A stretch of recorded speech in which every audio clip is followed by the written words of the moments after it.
The Republican runoff. Who will move forward in our state's race to the governor's office? And Oklahomans are ready for change. A businessman versus a former mayor. And we're badly in need of a cultural change down at the state capitol. In the campaign's final days, the gloves have come off. Kevin Stitt is attacking Mick Cornett's record. That's Bull Stitt. Mayor Cornett, wrong on Trump, wrong on immigration. Where do Mick Cornett and Kevin Stitt stand on the issues important to you? People have to have higher standards for education. Number one, we're not getting our kids ready for the workforce. Tonight, you decide. KOCO, partnering with KJRH in Tulsa and KSWO in Lawton, bring you Commitment 2018, a statewide debate before you cast your vote. We are less than 1 week away from the vote that will decide the Republican gubernatorial nominee. Good evening, I'm KOCO's Jessica Shambach. Thank you for joining us for this special political event being broadcast across Oklahoma tonight here in the Oklahoma City area and on our partner stations in Lawton and Tulsa. Our panel of political experts will be posing questions to the candidates tonight. We have Monty Brown from KSWO, KOCO's Abigail Ogle and Brett Begansky, and Scott Thompson from KJRH. Of course, we'd also like to thank the candidates, Kevin Stitt and Mick Cornett, for being here as well. Now, prior to tonight's debate, a coin flip determined the order of opening and closing statements. Mick Cornett won that and elected to take the first opening statement. Kevin Stitt chose to make the second closing statement. And a second coin flip determined which candidate will receive the first question. Mick Cornett won and elected to go first. So let's get to the rules now. Mr. Cornett will be asked a question. He'll have 1 minute to respond. Then Mr. Stitt will also have 1 minute to respond, and Mr. Cornett will get a 30-second rebuttal. After that, the order will flip. So let's begin, shall we? First off, Mick Cornett, you have 1 minute for your opening statement. Thank you, Jessica. It is a pleasure to be with you, and I really appreciate the opportunity over the last 440 days to travel the state and listen to people about what they're looking for in their next governor. It's pretty clear they want someone who's an outsider to state government. They want a proven conservative, but they also want someone with experience in leading, someone who has a track record. I think very similar to what we've done in Oklahoma City. Since I've been the mayor for the last 14 years, we've created over 100,000 new jobs, over 10,000 new businesses. We've added a level of accountability to city government that had not been there before, and I think all of those are attributes to take to state government. We've got to grow the economy of the state. We've got to diversify the state government. We've also got to look at some important issues like education, health care, infrastructure, criminal justice reform, and of course, we've got to address that fractious relationship at the state capitol. We've simply got to get more people pulling on the same rope. Okay, Mr. Cornett, thank you. Mr. Stitt, your opening statement. Sure. Thank you so much for allowing us to be here with you today. You know, let me tell you a little bit about my background. I'm a fourth generation Oklahoman, and I grew up in Norman where my dad was a pastor. I went to college at Oklahoma State where I paid my way through school while earning an accounting degree. Then I moved to Tulsa where I met my wife, Sarah. We've now been married for 20 years and we have 6 children. And you know, I never really thought about running for governor. I've always been in the private sector. I actually, just like a lot of entrepreneurs, I started my company with very little resources, but a big dream and a big vision. I actually started with $1,000 in a computer. Now I've lived the American dream. We now employ over 1,200 people. And you know, as I traveled to different states, I started seeing all this momentum and positivity and growth coming out of these other states. And I realized that we can do so much better in our state because when I look at it, we're ranked 45th in reading and math scores. Okay, Mr. Stitt, thank you. Was that 2 minutes? That was 1 minute. Oh, it was yeah, 1 minute. Okay. Your time is up. Yeah, Sorry. we'll be keeping close tabs on the time this evening. We have a lot to get to tonight. And for the candidates and also for our viewers across Oklahoma this evening, our panelists have grouped their questions into categories. So let's go over those categories right now. Education, also budget and economy, criminal justice, politics, and yes, we will be addressing those attack ads. Question 1 comes from KOCO anchor Abigail Ogle. We begin with the topic of education, and before our students can learn, they have to be safe in the classroom, and school security is top of mind here in Oklahoma and across the country. Just since the beginning of this school year, we've seen numerous threats to Oklahoma students and also mass shootings across the country recently. As governor, what will you do to ensure the safety of Oklahoma students inside the classroom? Mr. Cornett, you have the first response. Well, I don't think the state should be micromanaging the safety plans of each individual school district. I'd like to think, though, that the state can be a partner if individual school districts need some help. And overall, I think you have to continue also to look at other types of safety issues inside the state. Stronger construction, safer bus routes and safer buses. There's a lot of issues out there to protect our kids, and of course we all know that our kids are the future of Oklahoma, and it's got to be one of the most utmost concerns that we have. Okay, Mr. Cornett, thank you. And also right now, Mr. Stitt, your response. Sure. You know, when I think about, this is such a deep issue for me, with 6 children, all school age. I know the people out there listening at home with kids at school, when we see these shootings that happen in other states, it just brings it really, really home. So I want to work with local school districts. It's ultimately a local school district decision. I would like to see, more school districts maybe arming the teachers or the administrators, because I think the best defense for a bad guy with a gun is a good guy with a gun. And I'd like to see security at all of our schools, but ultimately it's a local school decision, and I'll be working with them closely. Mr. Stitt, thank you. Mr. Cornett, you do have a 30-second rebuttal if you would like that. Nothing to add on the issue. Okay. Abigail, I know you have a follow-up question if you'd like. Mr. Stitt, you mentioned arming teachers. Would that be every teacher? Who would supply the weapons? Where would that money come from? Would training be involved in that? How would we arm teachers here in Oklahoma? Yeah, well, like I said, it's a local school decision, but just like the FAA, and we've got armed pilots right now. And so if they choose and they're comfortable and they go do training on their own, they're allowed to carry weapons. And so I would promote that or support that in our local school districts. But it'd really be a local school decision, and a teacher that decides they can handle it, they go get the proper training, and then, yeah, they could do it. Mr. Cornett, you have 1 minute if you would like to address whether or not teachers should be armed. I do think that local school districts ought to have the option to do that. In fact, state law is already in place that allows local school districts to do that. So it's their decision, and at the state level, we should support and defend their right to do that. Okay, thank you. Would you like your 30-second rebuttal, Mr. Stitt? No.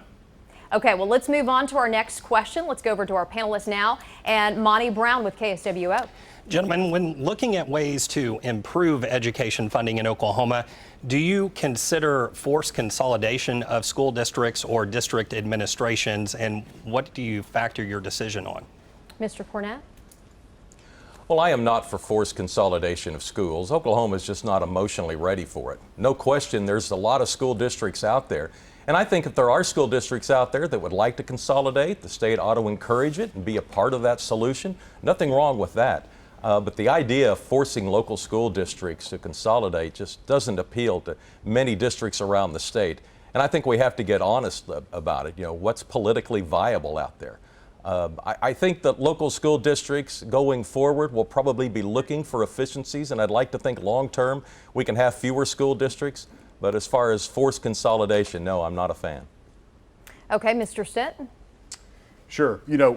When I think about the school system as a whole, we've got an equalization formula problem. The last governor that really addressed education funding was Henry Bellman. That's how long ago it's been.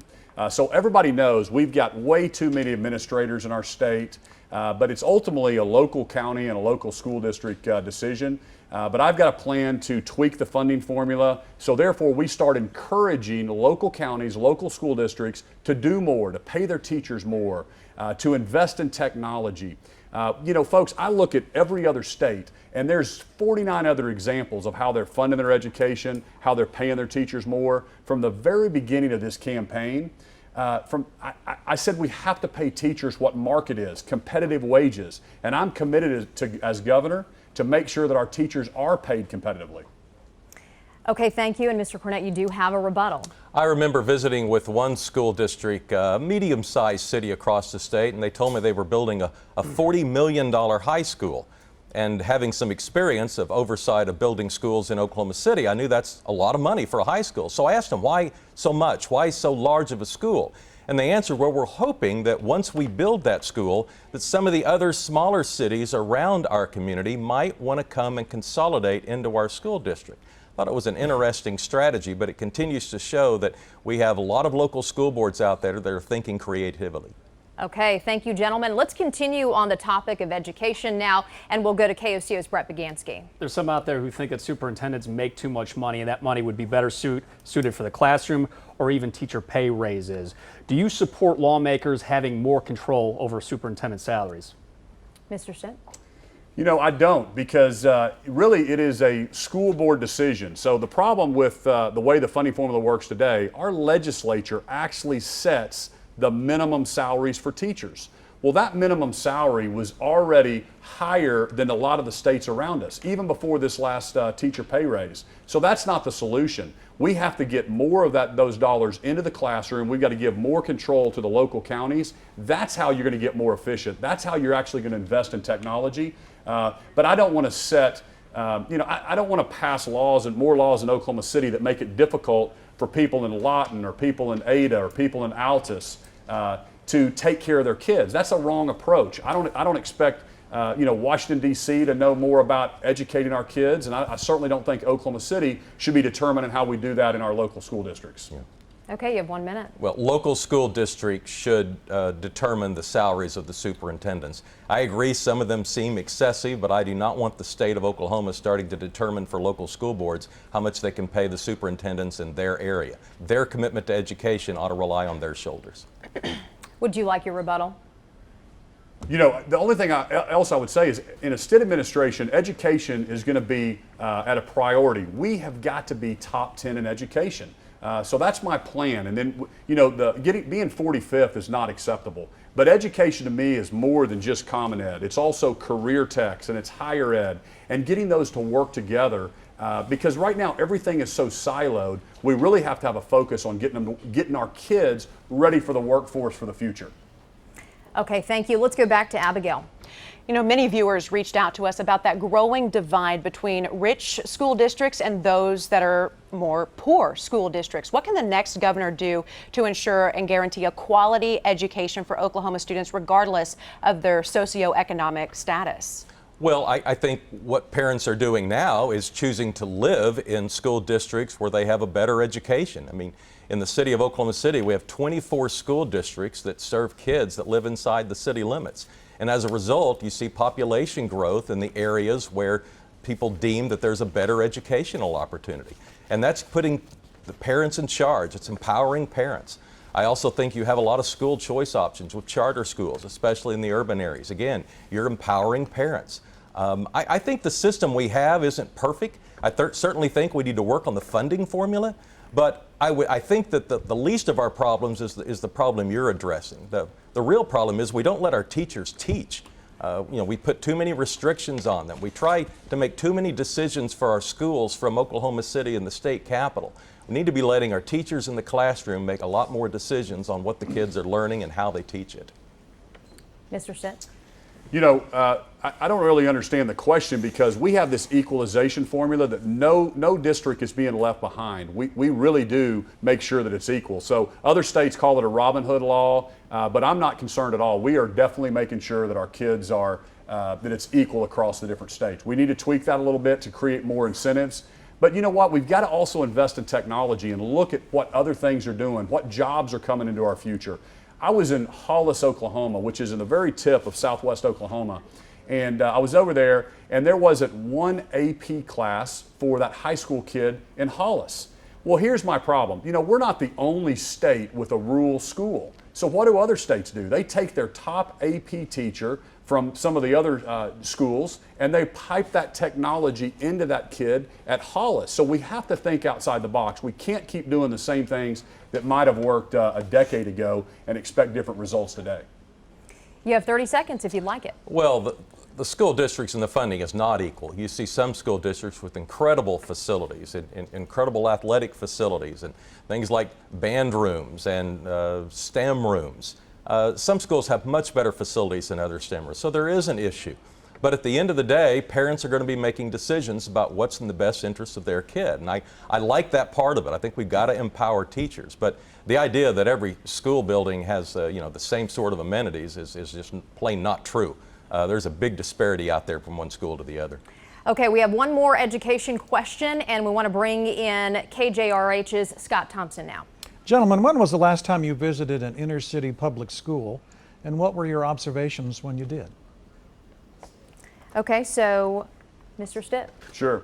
So, I've been doing meetings with teachers and administrators all over the state, inviting them in to find out exactly what our classroom teachers need. I also visited charter schools around our state. I believe that we have to invest in other technologies and other competition. I believe that parents have a right, but Santa Fe South was a school that I was really impressed with. It's in South Oklahoma City. It's about 98% Hispanic. The headmaster there is doing a fantastic job. I can't remember exactly the stats, but it was about 90% of those high school kids were getting offers into college. So I was very impressed with that. Some of their other, very visionary with how their teachers are quadded together and learning from each other and creating efficiencies. I've also looked at other schools that are being built next to career techs. We need to start aligning Common Ed with career techs and getting those kids ready for the workforce.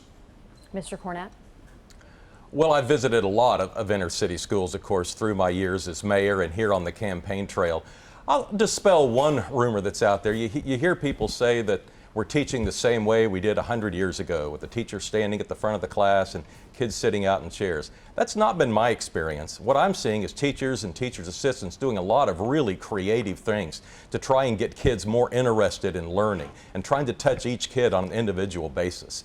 I see some tremendous creativity out there in our school districts. And I'm confident that we're on the right track. We've got a lot of good teachers out there trying to do some really good things, but we've got to push for better outcomes. I'm not satisfied with the results that we're getting, but I really like the enthusiasm of the teachers that I see in the classroom and how convinced they are that they've got to get this kid reading and get this kid active and try to figure out a different way to reach this kid.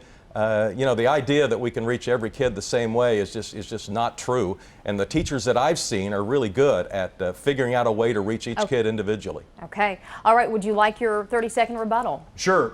Only 45% of our high school kids are going on to higher ed, but it feels like everything is pushed towards higher education. And I think that's great. We need to continue to have efforts to get more people into college, but I'm not going to ignore the 55% of the kids that aren't going to college. And I meet manufacturers and distributors all across our state that say, I can't find enough welders and can't find enough machinists. We've got to start training in Common Ed and career techs and getting those aligned with industry and getting our kids ready for the workforce, because there's tremendous job opportunities for those kids as well.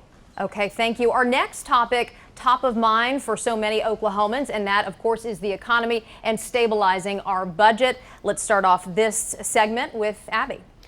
Oklahoma's economy relies heavily on the oil and gas industry. We ride that roller coaster with oil prices. When they're high, the state's economy is pretty good, but when they're not, the state's economy suffers. What specifically will you do as governor to diversify our economy and then thus hopefully stabilize our economy? You'll take it first, Mr. Cornett. Well, I do the same things I did in Oklahoma City as we diversified the economy. We now have the 7th most diversified economy in the United States. And we did it by adding aviation jobs, biomedical jobs, tourism jobs. There are now 7 million visitors a year coming into Bricktown. And we've also placed a heavy priority on technology, because it seems like almost every industry out there is becoming a technology industry. I have a lot of experience in displaying Oklahoma's best interest and in entertaining outside capitalists to come in and invest in Oklahoma.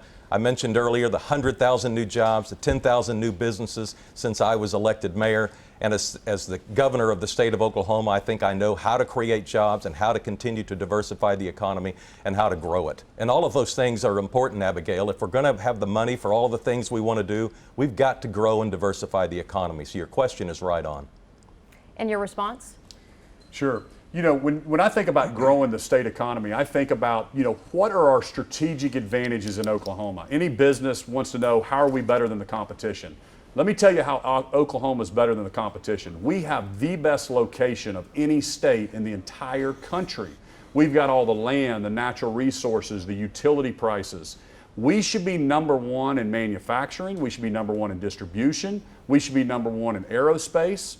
But we've got to expand commerce. You know, we used to have commerce departments in higher tax states where we had a huge advantage. I'm going to bring that back. I'm going to take commerce overseas to start attracting businesses. I think there's I think there's tons of European companies that need a U.S. presence. Oklahoma is the perfect spot for it. So as governor, the culture will change that day one in office, everybody's going to know that Oklahoma is open for business in a Stitt administration. Okay, would you like more? I would. You know, we also have to grow the agricultural industry, and I've been spending some time with some economists in Stillwater because we spend so much money at Oklahoma State looking at agriculture, and there are ways to produce value-added jobs in there so we can create more agricultural jobs. We're also doing some creative work in the genetics industry. We're putting a lot of money into research at OSU on agriculture. I'd like to see us get more spin-off jobs out of it too, but there's no reason we can't grow the ag economy as we're continuing to diversify. Okay, thank you. Let's go back to Scott for our next question. Gentlemen, I'm the CEO of a big company and I want to open a plant in Oklahoma, bringing hundreds or thousands of jobs with it. But my research teams tell me Oklahoma ranks at the bottom of every quality of life survey they've seen, and your health outcomes also rank at the nation's bottom, which will really boost my costs. Your people are sick. You don't have enough primary care doctors. More than 40% of your citizens never visit a dentist. Your public schools have some of the lowest outcomes in the nation. A growing number of them are only open 4 days a week. If I'm a tech entrepreneur, I notice you've cut more funding from your state research universities than any state in the nation over the last decade. Oklahoma struggles with both poverty and income inequality, and for the most part remains tied to the success of the fossil fuel industry. With all that being said, why should I bring my company to Oklahoma? Mr. Stitt? You know, you're right. This is why I'm running for governor. There's not one lever that we can pull, but we have so many great things going for us. We have to take some small tweaks here. We have got to make education a focus because the rhetoric is that Oklahomans don't value education. That's what we heard with the teacher walkout. We've got to tweak the funding formula so we start prioritizing education, like I said, focusing on not only Common Ed, but career techs and higher ed. We've got a plan for that. Health insurance, you mentioned it, that is a huge deal. Industries don't want to move, especially to the rural areas, unless they have the right access to health care. So this is about delivering services and running a business. There's about a $20 billion budget in the state government and 120 different agencies. We have to have an outsider, a problem solver, to come in and deliver those services better. Because folks, we don't have any different issues in our state than they have in any other state. So that's what's so frustrating about why we're not better in the health care and the education and the different things that you mentioned. Mr. Cornett, why should large companies invest in Oklahoma? Well, first of all, we were recently ranked in Oklahoma City the #1 best city in America to start a business. And I don't know where this data comes from, but that company needs a new research department. I've had a lot of success in creating jobs in Oklahoma City. I remember visiting with Boeing as we were trying to expand in the aviation field. There's no question that we'd had success over the past few years on some higher paying blue collar jobs, but when we landed the Boeing deal, it was bringing in thousands of jobs who were designing our national defense system for the Air Force. These were higher paying engineering jobs. And after we landed it, Boeing then asked me to go to Long Beach, California and convince those engineers whose jobs were moving if they would come too, and selling things like a low cost of living, a lack of traffic congestion, an abundance of fresh water and clean air. We more than doubled Boeing's expectations on how many engineers would accept that job transfer into Oklahoma City. They were so impressed, we turned around and did that in Seattle and finally Wichita. And that's just one story. We've done this over and over again. We are ready to do business in Oklahoma. Okay. All right, Mr. Stitt, your rebuttal. Sure. You know, as a job creator myself, I'm the only guy in this race that's created 1,200 jobs. So I know the hardworking folks that we have. I am so proud of our company. We've got tremendous people here. So we will, as the governor, when I meet with different industry leaders that want to move to our state, we'll team them up and we'll explain and show them exactly what they can do. When I went to Lawton and visited the Goodyear plant, it is the #1 most productive plant in all of Goodyear's portfolio all over the world. So we have to tell those stories to different industries and different businesses that want to move here to our state. All right, sticking with the budget and economy, let's go over to Brett. So both of you gentlemen said you support teachers and giving them a pay raise. Mr. Stitt, you said you would have not signed House Bill 1010, which is the funding formula that pays for those raises. Mr. Cornett, you said we wouldn't have been in that situation, but I'm glad the governor signed it. Now, both of you said you don't believe in raising taxes, so how do you get teachers the pay raise without raising taxes, and where's that money going to come from? Mr. Cornett? Well, I'm glad teachers got a pay raise. Absolutely. It should have come years ago. We're not going to get rid of 10 years of emotion built up over the 1 week of the walkout this spring. Going forward, we got to have a whole new culture about education where teachers are appreciated and valued. As governor, I would like to take that stance across the state and be the champion for education and control the narrative and set the tone for what's truly important in this state. And for me, that's education and health. And frankly, our health is not going to get better until we get better educated. A more educated society will make better health care decisions. As the mayor of Oklahoma City, I have balanced the last 14 budgets on time and without any of the chaos that you've seen annually at the state government. It's a very transparent process. There's a lot of accountability into it. So if anybody wants to see how to balance a government budget, I put the last 14 budgets in Oklahoma City on display for you to see how we can do it. Mr. Stitt, your response? Sure. You know, the teachers are so important to me. And from the very beginning, when I first got in this race, I've been calling that they need a pay raise, that we have to pay teachers what market is. Market to me is what they do in Texas, Kansas, Arkansas, the states around us. I know that if we hire people in my company and we don't pay competitive wages, it doesn't go very well. We have to pay market for teachers. But here's the problem. You guys all listening here, we've heard our whole lives in Oklahoma that the lottery was going to fix education, the casinos were going to fix education, liquor by the drink. We've heard all these things our whole life. So how do we really do it? You know, there's some structural problems that we need to change, back to the funding formula, back to incentivizing local schools, back to making sure that we can spend their monies how they need to. Again, there's 49 other states of examples how to do it, but we have to promote the teachers. We've got to make sure that they're competitively paid. And I'm excited. You said, how are we going to pay for it? We've got $1.3 billion more in revenue coming in this year than we had last year.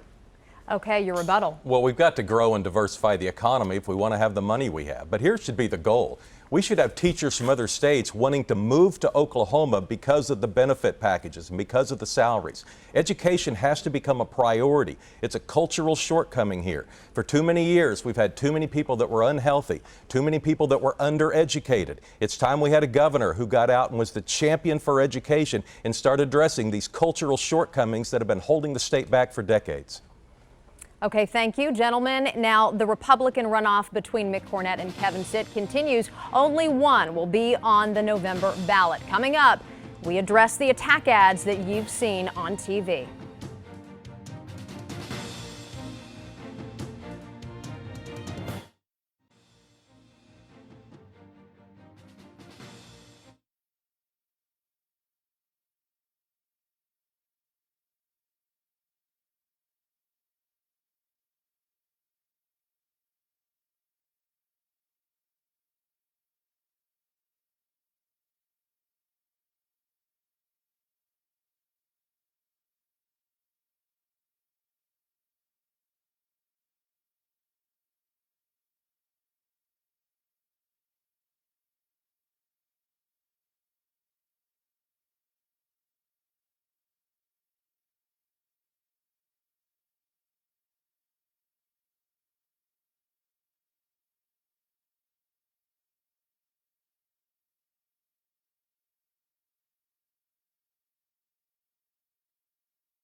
Thank you for watching our debate between GOP gubernatorial candidates Kevin Stitt and Mick Cornett. Mick Cornett got the first question in the debate, so Kevin Stitt will get the first question in this half hour. You've seen the ads and the gloves have come off. So let's address those recent ads. Our panelists are standing by right now, and Scott, you're up first. Gentlemen, recently both of your campaigns have taken a negative turn. At what point did you decide to run attack ads against your opponent, and why? Mr. Stitt? So from the very beginning, we've been just talking about our vision for the state to be a top 10 state, and we've done that the entire time until about 2 Fridays ago, my opponent decided to go negative with his kind of dark money pack.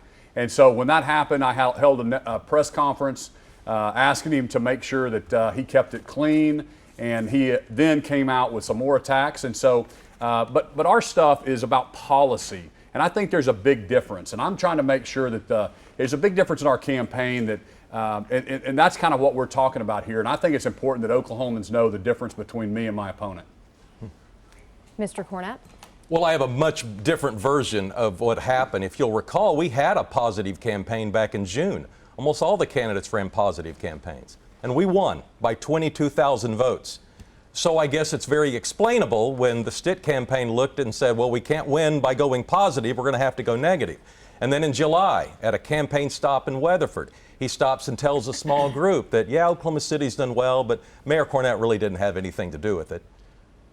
The advantage was that there was a television reporter and a newspaper reporter in the audience that day who reported that in the paper, and you should have heard the feedback in Oklahoma City of that first attack in mid-July.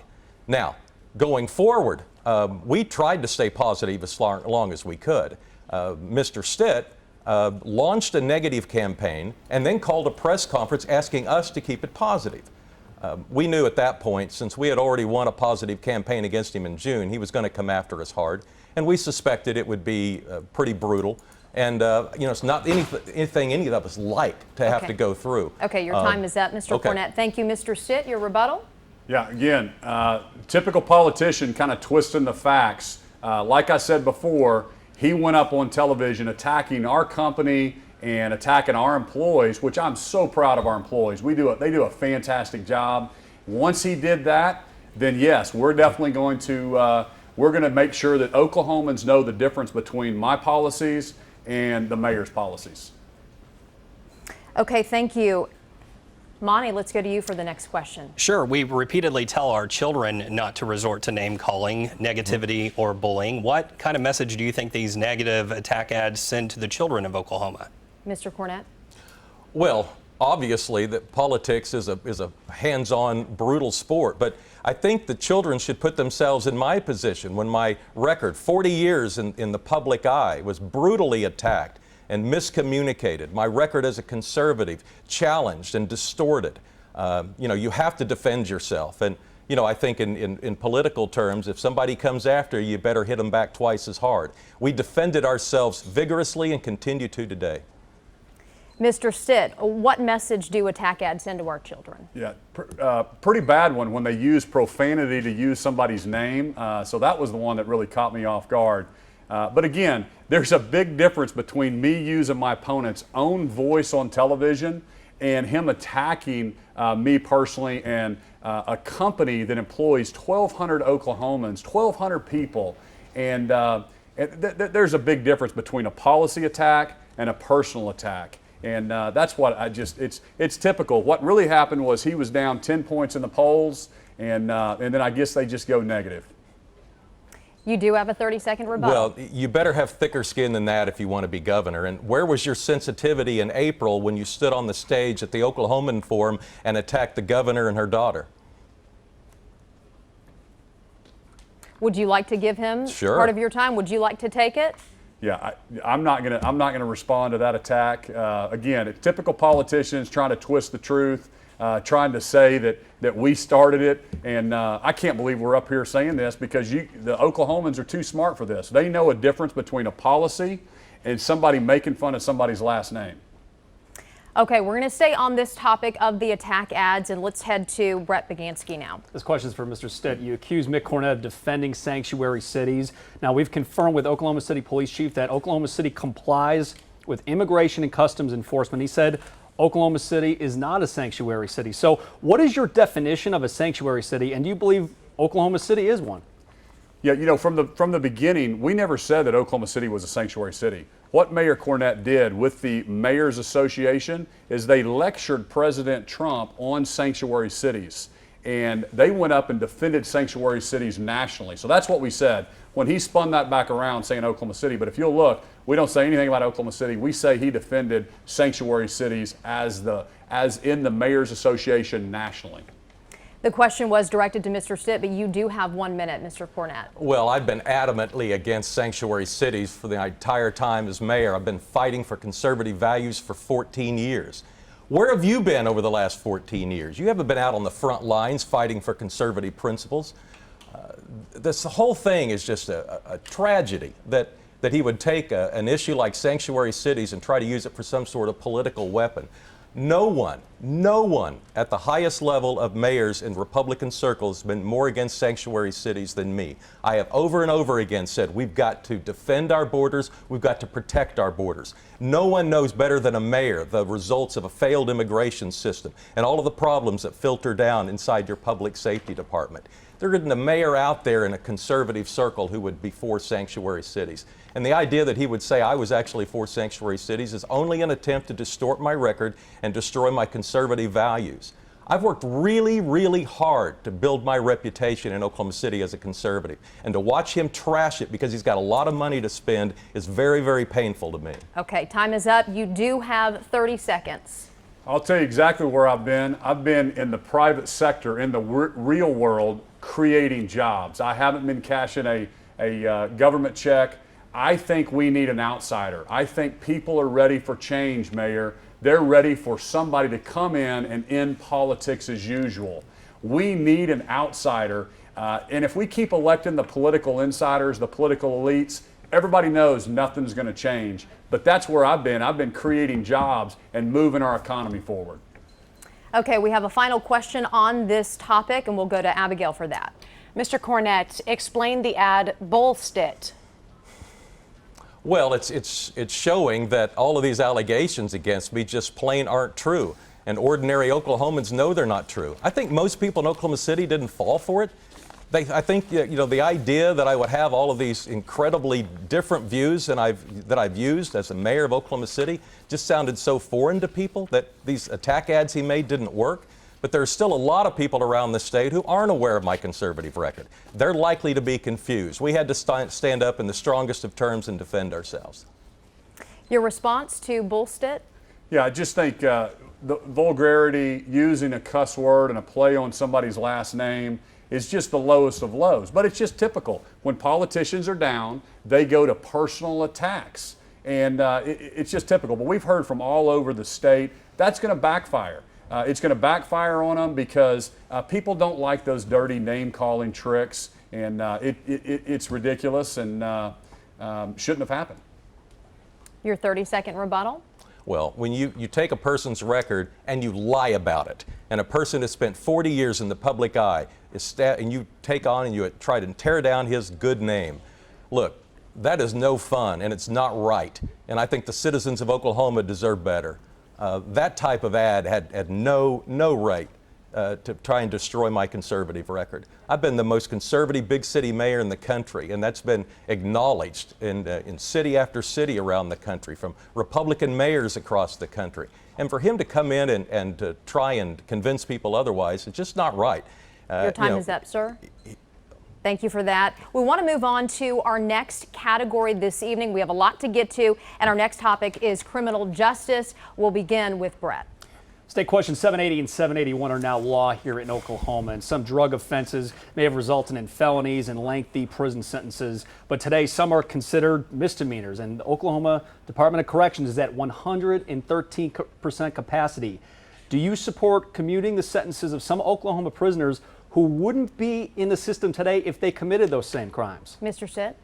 Sure, I would absolutely look at that. You know, we incarcerate people that we're kind of mad at. We're not really afraid of them, but we're more mad at them. And we incarcerate that group more than the other states around us. That's why we're number one in something that we should be number 50 at. In other words, there's 49 other states that are doing this better than us.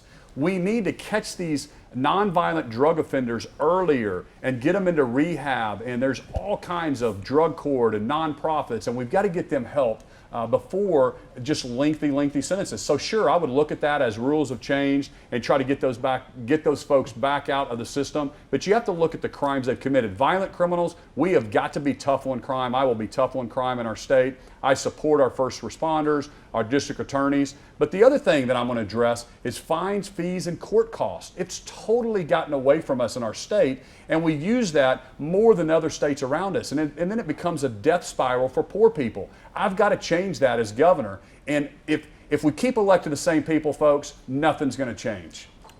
Mr. Cornett. Well, we can't be the state with the most incarcerations per capita. We're better people than that. And if you need a data point just about how costly it is to the state of Oklahoma, we're spending $100 million a year on health care for inmates. That's not the cost of incarceration. That's not the cost of their food or the inmates or the guards' salaries. That's the cost of their health care. The best way to go about this, I think, is to look at the recidivism rate. Right now, when a person gets out of an Oklahoma prison, chances are they're going to go back to an Oklahoma prison. That's how poor of a job we do in providing a better path coming out.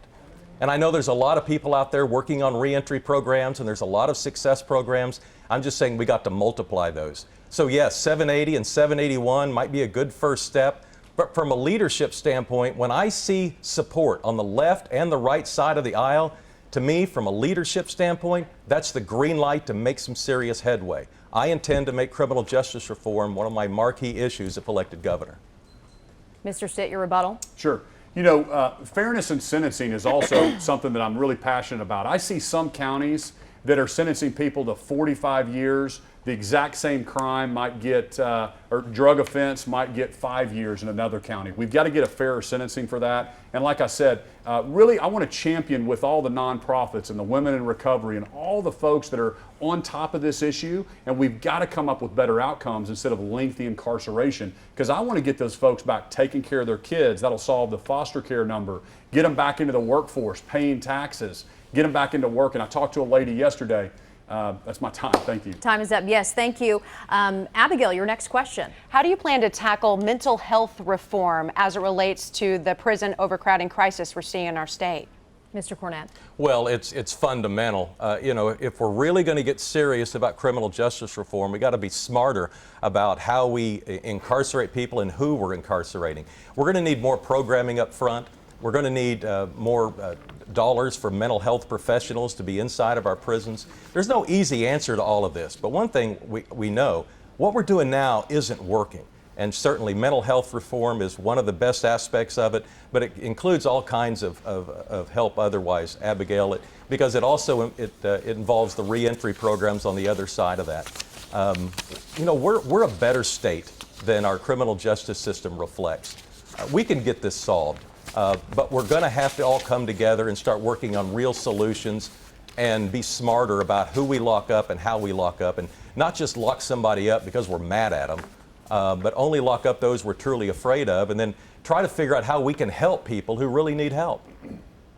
Mr. Stitt, your response? Sure. You know, I talk to a lot of families that this mental health issue has affected. It's a big issue nationally. It also is causing our high incarceration rates.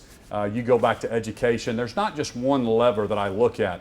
We have got to run all 120 agencies in state government effectively and efficiently. This is why this is about hiring the right people and making sure we deliver great services. The Medicaid program falls into that. As governor, we cannot continue to cut reimbursement rates for that. We've got to make sure that our nursing homes and our rural hospitals are taken care of. So as governor, I'll make sure that those dollars, I'll fight for the taxpayers and make sure those dollars are into the projects they should. And we've got to also obviously bolster our mental health programs. You have 30 seconds, Mr. Cornett, if you'd like to take it. I don't think so. Let's move on to the next question. Okay, and our next question actually brings us to a new topic. We'd like to tackle some other important political issues in our state right now. We'll begin with you, Monty. Our state is the proud home to several military installations, including Fort Sill and Altus Air Force Base in southwest Oklahoma. In the past, our installations have fared well when it's come to realignment and closure decisions by the federal government. What would you do as governor to assure our military installations' futures? Mr. Stitt? Yeah, first off, I've had a great time visiting our different military establishments. They do a great job. I want to thank all the veterans for working, for their service. My dad was a veteran. My granddad was in World War II. We've got to make sure that we protect that asset in our state. And like I said before, there's a bunch of different levers that we have to focus on. Education is a big piece of that. The federal government are looking at how we are educating when they decide to put new programs in different bases. What is the education? What is the healthcare system for their employees or for the soldiers that are going to be in those different markets? So we've got to focus on education in our state, or we would be in a possibility of losing some of those military institutions. So again, this all comes back to delivering better services, to making sure we're top 10 in education, top 10 in infrastructure, top 10 in healthcare, top 10 in job growth. That's why we need an outsider as governor. Mr. Cornett. Well, we have to maintain a close relationship with not only our bases, but the people in the Pentagon that make these decisions. I've made multiple trips to the Pentagon to talk with people about the bases in Oklahoma, and they really love the fact that Oklahoma communities embrace their bases. And we might in Oklahoma think that that's standard, that surely every community across the country embraces the military base that might be in their local area. Not so. And in Oklahoma, we have a strong history of that. And I think that's one of the reasons we've fared so well when the BRAC programs have come along. It also involves our federal delegation, and they are very mindful of visiting these bases and staying in touch with the Pentagon as well. And of course, Senator Inhofe has been the best friend these bases have ever had when it comes to making sure we avoid the BRAC process. You have 30 seconds if you'd like to take it. Sure. Speaking with the different military institutions, one of the things that I'm going to do as governor is every quarter bring in the different administrators, the different leaders from all the different bases together. Whether we'll move around the state to the different bases, but really just having those conversations on what they need, how we can work with the federal government, how we can expand programs, what are the feds looking for to add more products and programs to our different bases. And again, it's a leadership, it's about setting vision and goal, and then going out and tackling it. I'll do that as your next governor. Scott, let's go to you for the next question. We've touched on it tonight already, gentlemen. Oklahoma has some of the worst health outcomes in the nation. We consistently rank at the top for obesity-related issues like heart disease and cancer, stroke, and diabetes, and for things like depression and suicide. We have a shortage of primary care doctors. All of it comes at a tremendous cost to Oklahoma and Oklahomans. Through the Affordable Care Act, 17 states led by Republican governors have expanded Medicaid for low-income families, allowing them to access health care, including Mike Pence when he was governor of Indiana, John Kasich in Ohio, and our neighbor Asa Hutchinson in Arkansas. So would you expand Medicaid in Oklahoma so more families could access health care? And if not, why not? Mr. Cornett, you're up first. Well, I'm excited the Trump administration is releasing some new details on its short-term, limited duration insurance plans. I think it's going to be very, very helpful in allowing the middle class to have more affordable insurance options and be able to actually afford the type of insurance that middle-class families need. I think when you start talking about expanding Medicare, you have to remember that there are a lot of strings attached to any federal program that comes along. And I'm all for bringing in federal dollars to the state of Oklahoma, but you have to be careful about the strings that are attached to it. Mr. Stitt? I'll answer the question. No, I wouldn't expand Medicaid as the way it sits now, because that's going to put too many people on a dependency. We've got to lower the dependency in our state. Listen, I believe in a trampoline, but I do not believe in a hammock. We have got to get working-bodied people off of the system. We have gone from 500,000 people in Medicaid to close to 1 million. I will re-audit our rolls. I'll make sure that we get the working-bodied folks off of the system that shouldn't be on it. Because here's the deal. We cannot keep cutting reimbursement costs to our rural hospitals, our rural providers, because we're losing providers. Where I get frustrated, we have a reimbursement rate less than the regional average around it. That is a management issue. I'll fix that as governor. And I'm excited there's $181 million more in federal dollars coming to our state this year. I want to get that to our nursing homes and to our rural hospitals so we can actually promote those and get those guys working. Would you like a rebuttal? Sure. Our rural hospital situation is in trouble because rural Oklahoma is in trouble. There are pockets of success. You can look at success in Miami and Alva and Weatherford and Okmulgee and see all sorts of communities that are making it work. But we can't get into the habit of trying to save hospitals. What we really need to do is start getting out there and trying to save these communities. With my background in municipal finance, I think we have a much better opportunity to bring private sector local leaders in from these rural areas and create a conversation where the state actually embraces the challenges of rural Oklahoma and serves as a partner. Okay, thank you. And Monty? And gentlemen, you're from the state's two largest metropolitan areas, and while they're two of the best cities in this country, things are much different there from the Oklahoma Panhandle and the southern half of the state. What assurances can you give to rural voters that you will represent their interests? Mr. Stitt? Sure. You know, I've got a lot of rural roots. My dad's dad, my granddad, was the head vet at the Oklahoma City Stockyards for 25 years. And my mom's dad had an 8th grade education and was from Skiatook, Oklahoma. And we live on a farm right outside of Tulsa. So I understand the issues that rural Oklahoma has. And, you know, we have a tremendous opportunity to grow Oklahoma. As governor, I tell this to everybody around the state, that I'm going to be the governor for all 4 million Oklahomans, not just urban Oklahoma, but rural Oklahoma and everybody. So you will know that you're going to have a governor that's focused on the next generation and not the next election.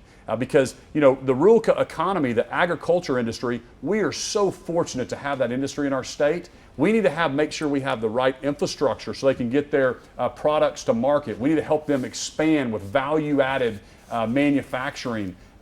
Instead of shipping their products overseas or to other states. So as governor, I'm going to fight to build rural Oklahoma. Mr. Cornett? Well, I'm a 5th-generation Oklahoman, but the first to not be a wheat farmer. My mother's family comes from western Oklahoma, and today I have over 40 first cousins, and many of them are in all of the rural areas across the state. So I've never felt disconnected from rural Oklahoma. My wife grew up in Veneta, and my mother-in-law lives on a small ranch just outside of Welch. And so there are all sorts of reasons to realize that I understand the challenges of rural Oklahoma, but perhaps most importantly, there's probably never been a governor candidate before that had a better understanding of municipal finance and the challenges that small municipalities face in the state of Oklahoma. I feel for them. We have an antiquated system, and they're struggling to provide a quality of life in their community. They're struggling to provide for their public safety needs. You know, I visit a lot of rural communities, and I just sense that they think they've lost control of their own destiny. And I think we can change the culture where people in the private sector in these small communities can actually come to the state capitol and get a good reception and someone who's actually there trying to partner with them and help. Okay, thank you. You have a rebuttal if you would like it. Sure. You know, when I think about the advantages that rural Oklahoma has, they've got all the land, the natural resources. There are huge advantages. And you know, I look at other states. Springfield, Missouri is booming. North Texas is booming. So I don't know what stops at the Red River, but as governor, I'm going to ask for a closing fund. We're going to expand commerce. I'm going to be the best pro-growth governor that the state's ever seen, and I'm going to help rural Oklahoma grow. Okay, thank you. And we have reached the end of the question and answer round. We do want to first apologize. We originally thought opening statements only had 1 minute. It had 2 minutes, so we apologize for the mix-up. Gentlemen, thank you for the understanding. And now the candidates each have 2 minutes for their closing statements. Our general manager joined the two sides for a coin toss before the debate, and that determined the order of the closing statements. Kevin Stitt chose to go second, so we'll begin with Mick Cornett. You have 2 minutes. Well, this is probably the last time I'm going to have a chance to talk to a lot of the voters before they head to the polls on Tuesday, so let me remind you, they open at 7 and they close at 7. And if you'd like more information on our campaign, I urge you to go to our website, mick2018.com. I also have some great information on a health care plan that I worked in Oklahoma City. It's one of my TED Talks. You can search for it there and get an idea of my leadership strategies. But I think a lot of this, at the end of the day, is going to come down to trust. When you look at Oklahoma City's renaissance, there's a couple of constants. First of all, Oklahoma City invested in itself. And back in the 90s, it was for capital needs. Well, the state of Oklahoma needs to invest in itself too, but it's more like education and health and infrastructure. We have to start looking at those things as investments and not expenses.